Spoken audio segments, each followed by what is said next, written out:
아멘. 오늘도 의지하고 순종하는 예수의 복된 길 가시기를 주님의 이름으로 축복합니다. 이 시간 말씀을 받겠습니다. 이 복된 시간에 주시는 우리 하나님의 말씀은 사무엘상 26장입니다.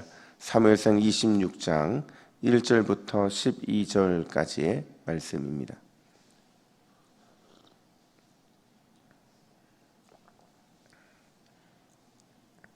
사무엘상 26장 1절부터 16절 항상 기억해야 될 것이라는 제목으로 오늘 말씀을 받습니다. 우리 1절부터 12절까지 교독합니다.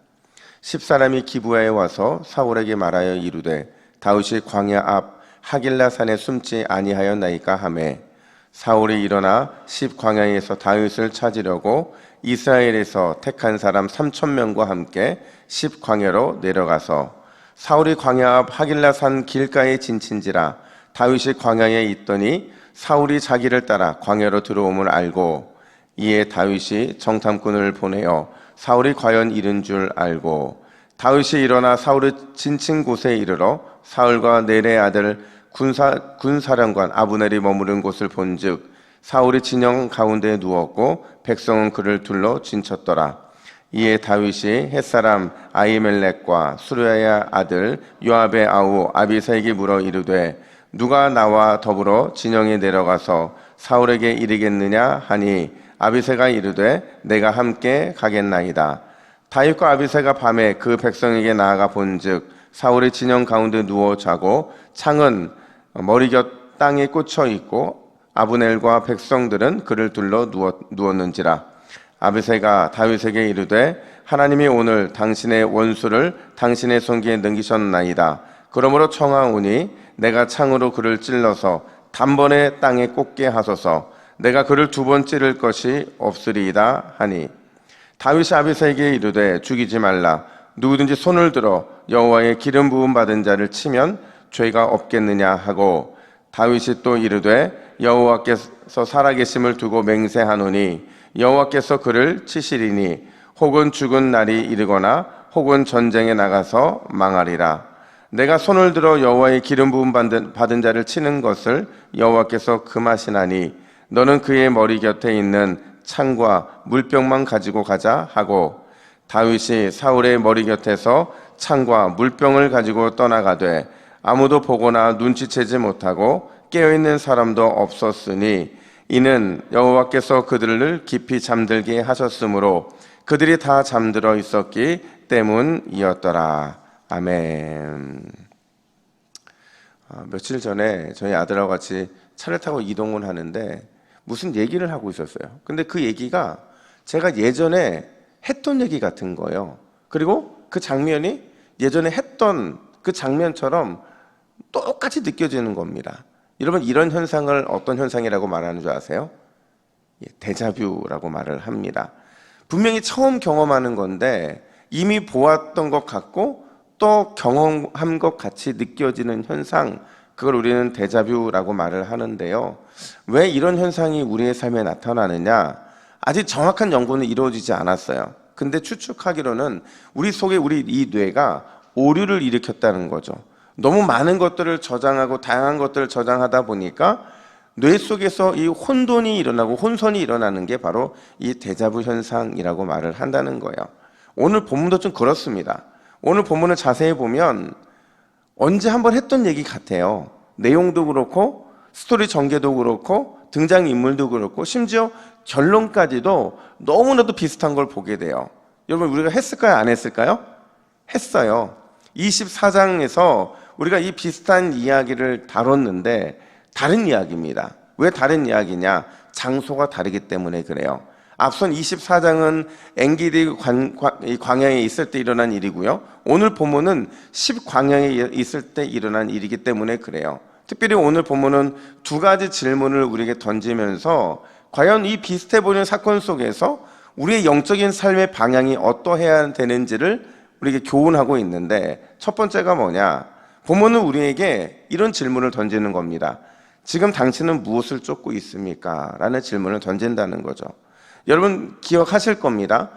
앞선 24장 마지막 장면에서요, 사울은 다윗을 향해 뭐라고 말하냐면 네가 나의 목숨을 살려준 것, 이걸 선대함이라고 생각하고 그것을 잊지 않겠다라고 말을 해요. 그리고는 맹세하죠. 더 이상 너를 쫓아가지 않겠다. 그리고 자기 집에 돌아오게 돼요. 그런데 오늘 본문에 보니까 또다시 사울이 다윗을 쫓고 있더라는 거예요.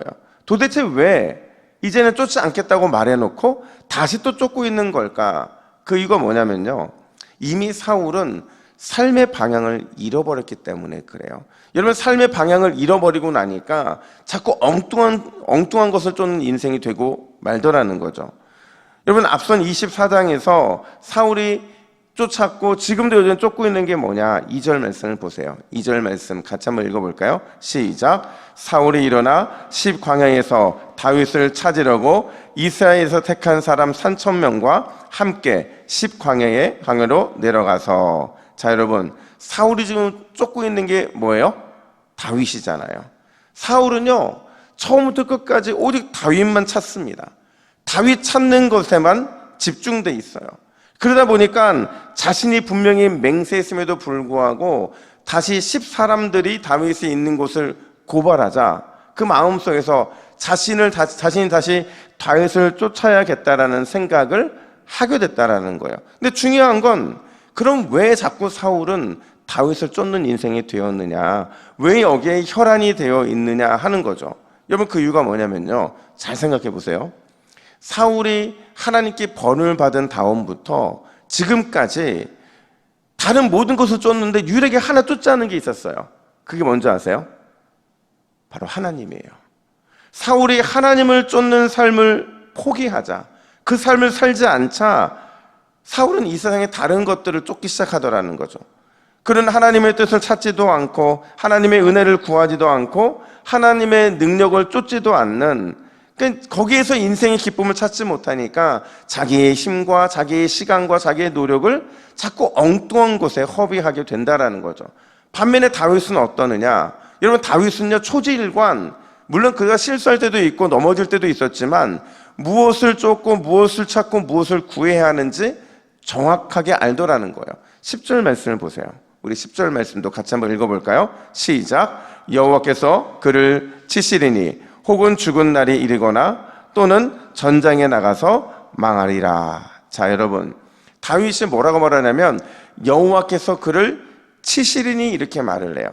그러니까 이게 무슨 말이냐면 내가 직접 하지 않아도 누가 사울을 치실 것이라는 거예요?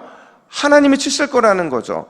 그러니까 내가 굳이 심판자가 되지 않겠다는 거예요. 왜냐하면 나는 내 목표가 분명하기 때문이라는 거죠. 하나님만 쫓고 하나님만 찾고 하나님만 구하면 하나님께서 알아서 하실 것인데 왜 내 스스로가 심판자가 되려느냐? 라는 이야기를 지금 다윗이 하고 있는 거예요. 근데 참 재미난 게도요, 여러분, 다윗의 신앙이요, 비슷한 사건 두 개를 겪으면서 많이 성장합니다. 어떻게 성장하느냐? 이전에는 24장에서 도망자였어요. 처음부터 끝까지 계속 도망만 다니거든요. 근데 오늘 본문을 보니까 4절에서 사울의 자신을 쫓는다는 얘기를 듣고 사울 진영에 정탐꾼을 보냅니다. 심지어 7절에 보니까 용맹하게 적진에 뛰어 들어가서 사울 앞에 서게 되는 믿음의 담력까지 보이고 있다는 거죠. 물론 상황은 변한 게 없어요. 여전히 쫓기는 사람이고 여전히 그의 인생에 앞날을 내다볼 수 없는 삶인데, 그럼에도 불구하고 이런 믿음의 담력을 보이고 있다는 것은요, 그가 여전히 하나님을 쫓고 하나님을 찾고 하나님을 구하는 인생이기 때문에 그렇다는 거예요. 여러분, 오늘 이 새벽에 하나님만 찾으시기를 간절히 축복합니다. 하나님만 쫓고 하나님만 구하면, 그러면 반드시 하나님의 은혜가 오늘 기도하는 우리에게 임하게 될 줄로 믿습니다. 이게 첫 번째 질문에 대한 답이에요. 두 번째 질문이 뭐냐? 인생의 기회를 순종의 기회로 만들어가고 있느냐 하는 거예요. 여러분, 지난 24장에서 본 것처럼 오늘도요, 지금 다윗은 사울을 죽일 수 있는 절호의 찬스를 맞이하고 있어요. 근데 그 기회를 어떻게 처리하느냐? 똑같이 일부러 살려줍니다. 사실 오늘 본문은 어떤 면에서는 24장보다 더 결정적인 기회라고 말할 수 있어요. 왜냐하면 적진에 있는 모든 사람들이 다 잠들어 있었고요, 자기의 손에 피를 묻히지 않아도 되는 아비새라고 하는 용맹한 부하와 함께하고 있거든요. 만약에 명령만 내리면 그냥 피 한 방울 묻히지 않고 사울을 처리할 수 있는 결정적인 기회였다라는 거죠. 근데 왜 다윗은 이번에도 그렇게 사울을 자기의 손으로 죽이지 않은 걸까? 아마도 다윗은 물었던 것 같아요. 뭘 물었느냐? 이게 과연 순종의 기회인가? 아니면 이게 불순종의 기회인가를 물었던 것 같아요. 그래서 오늘 본문에서도 아비새가 다윗에게 강권합니다. 8절 하반절 말씀을 보세요. 8절 하반절 같이 있습니다. 시작. 그러므로 청하노니 내가 창으로 그를 찔러서 단번에 땅에 꽂게 하소서. 내가 그를 두 번 찌를 것이 없으리이다 하니. 여러분, 상식적으로 아비새의 말이 옳죠. 그런데 다윗이 뭐라고 대답을 하냐면 우리 11절도 같이 있습니다. 시작. 내가 손을 들어 여호와의 기름 부음 받은 자를 치는 것을 여호와께서 금하시나니 너는 그의 머리 곁에 있는 창과 물병만 가지고 가자 하고. 자, 여러분 보이세요? 아비새의 말은 분명히 원수 갚을 기회라고 말을 해요. 근데 다윗의 마음의 갈등을 일으키는 것은 이건 역시도 하나님께 순종할 기회다라는 것이죠. 그리고 이 두 가지 선택 앞에서 망설임 없이 그가 선택하는 것은 순종할 기회를 선택하더라는 거예요. 그래서 그가 창과 물병만 가지고 감으로 인해서 절대로 개인적인 원수 갚는 일에 자기의 마음을 쏟지 않겠다라는 의지적인 결단을 하고 있는 거예요. 근데 놀랍게도 오늘 본문이요, 굳이 쓰지 않아도 되는 표현을 쓰고 있는데 그게 뭐냐면 바로 12절 하반절이에요. 우리 마지막으로 12절 하반절 같이 읽어볼까요? 시작. 이는 여호와께서 그들을 깊이 잠들게 하셨으므로 그들이 다 잠들어 있었기 때문이었더라. 아멘. 자, 여러분 무슨 얘기냐면요, 분명히 이 모든 일들이 진행되는 걸 보면 그냥 다윗의 입장에서는 다 찬스 같았어요. 좋은 기회 같았어요. 근데 이 이야기가 마무리되는 과정, 오늘 이야기가 마무리되는 과정 12절 하반절과 내일 본문이 시작되는 13절 사이에 무슨 얘기가 있냐면 이는 여호와께서라는 표현이 등장하더라는 거죠. 뭐냐면 이 모든 게 누구에 의해서 진행된 이야기예요? 하나님에 의해서 진행된 거라는 거죠. 그런 관점에서 본다면 다윗의 고민이 맞았던 거예요. 순종할 기회와 불순종할 기회 가운데 하나님은 다윗이 뭘 선택할지를 지켜보셨다는 거죠. 그리고 순종의 기회를 삼고 있는 그의 모습을 보면서 하나님께서는 또 다른 그를 통한 위대한 하나님의 놀라운 역사가 어떤 것인지를 보여주고 계신다라는 거예요. 여러분, 우리가 오늘 이 새벽에 모든 상황에서 하나님께 순종할 기회를 찾고 순종한다면 하나님께서 우리에게도 하나님의 높여주심의 은혜를 누리게 하실 줄로 믿습니다. 우리가 결론은 내일 아마 살펴보게 될 거예요. 그런데 분명한 사실은 뭐냐면 결국 다윗의 이 순종이요, 사울과의 더 이상의 이 소모전을 겪지 않게 만들었다는 겁니다. 여러분, 오늘도 매 순간 하나님 앞에 순종하시고 그 순종할 기회를 누림으로 인해서 주님이 열어주시는 높여주심의 은혜 가득가득 누리시기를 예수님의 이름으로 축복합니다. 우리 화면을 보시고 기도의 제목을 같이 읽습니다. 시작. 주여, 오늘도 하나님만 쫓고 하나님만 구하고 하나님만 찾게 하옵소서. 모든 상황에서 하나님께만 순종하는 성숙한 신앙인이 되게 하옵소서. 아멘. 기도하겠습니다. 하나님 아버지, 오늘도 우리가 하나님만 쫓기를 원합니다. 하나님만 구하기를 원합니다. 하나님만 찾을 때에 놀라우신 하나님의 은혜가 우리에게 임하게 하여 주시고 오늘의 모든 삶의 상황 속에서 하나님께만 순종함으로 인하여 내 신앙이 어제보다 더 성숙한 믿음으로 자랄 수 있도록 주께서 함께하여 주시옵소서. 감사드리며 예수님의 이름으로 기도하옵나이다. 아멘.